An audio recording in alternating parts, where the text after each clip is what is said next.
How's it going, guys? And welcome back to BL3's Forgotten, the series where I take a look at underused and not often talked about pieces of gear to determine whether or not they deserve to be remembered within the modern meta of the game or should be left behind and forgotten. And today we are taking a look at the Dowsing Rod. If you'd like to farm the Dowsing Rod for yourself, you're going to want to fast travel over to the Blast Plains and make a bit of a trek over to the save station. You are going to want to make sure that you have progressed Bounty of Blood enough to unlock the Telezappers, as coming out of this tunnel and making a left, you will find one that you can teleport through, which will take you up to Terra Domini, which you can kill and get yourself a Dowsing Rod. The Dowsing Rod is a legendary Vladof assault rifle which can come in any of the elements, and can come in ×1 or ×2 variants, costing 1 and 2 ammo per shot respectively. The primary fire of the Dowsing Rod is a simple Vladof spinny barrel, which has a brief spin-up time before it reaches its max fire rate. The underbarrel is a grenade launcher which can have a magazine size of 5 or 8, and lobs out 3 grenades in an arc that explode on impact. If you have a ×2 variant of the Dowsing Rod, instead of 3 grenades, it will fire out 6 for 2 ammo. The Dowsing Rod is actually both better and worse than I thought simultaneously. I always thought of the Dowsing Rod as a fantastic gun for its underbarrel, but I seem to have been blinded by the light that is Moe's, as that's all I've ever really used it on. And while recording for this video, I've come to the conclusion that the Dowsing Rod sucks. From its primary to the underbarrel, it is not a great gun on its own. The primary fire of the Dowsing Rod has very low base damage, but actually an insane fire rate and decently high base damage for the fire rate that it has. The DPS of it is good. The underbarrel damage on its own is also good. It's nothing amazing, it's nothing too spectacular, it's just good. So why do I say it sucks? Well, I think the gun itself, again, I want to be very clear on that, we'll get more on that in a second, but the gun itself is just good, and it doesn't really offer anything on its own to stand out from anything else. But the Dowsing Rod is a very good platform if you can have a build that actually fits the necessities of what this gun needs to function. This is actually really solid. Both firing modes are viable to be used as your main firing mode. It just depends on what you're boosting. Moe's is very obviously the easiest one to use the underbarrel on, as she just gives it literally everything it could ever want. Having 3 to 6 grenades pretty much guarantees you will get your ammo back through means of destruction with every single trigger pull, and her splash boosts just make the damage on this thing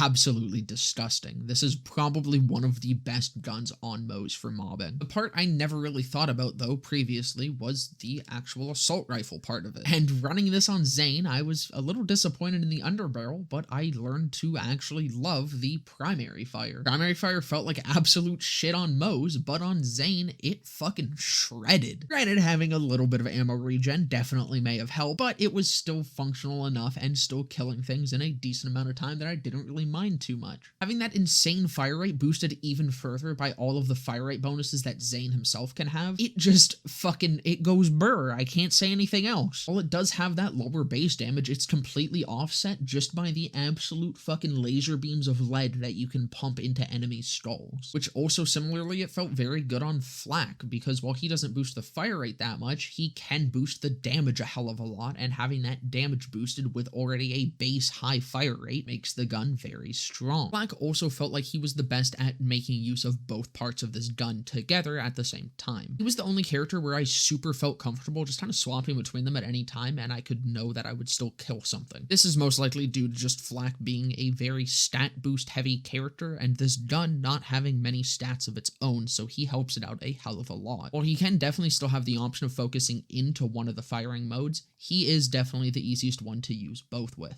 So returning to my original point, the Dowsing Rod as a gun itself sucks. It can't just be really thrown into any build and it'll function. If you build around it properly though, you can get a really solid and really fun gun out of it. And not only that, but it functions completely differently depending on if you want to build into fire rate or gun damage or splash damage. Whatever you want, this gun can function as. You can think of the Dowsing Rod as 2 entirely separate guns in one that you just kind of need to unlock whichever gun it is that you want from it. All the Vault Hunters are able to make use of either side of it. It just entirely depends on what your build is focused on. But that's about do it for this one. I hope you guys enjoyed. If you did, definitely consider leaving a like, comment, subscribe, all of that. Down in the description will be a link to my Twitch channel where I will be live right after this video goes up, and right under that will be a link to my Discord server where you can come and join and hang out. But with that all being said, I hope to see you guys in the next one.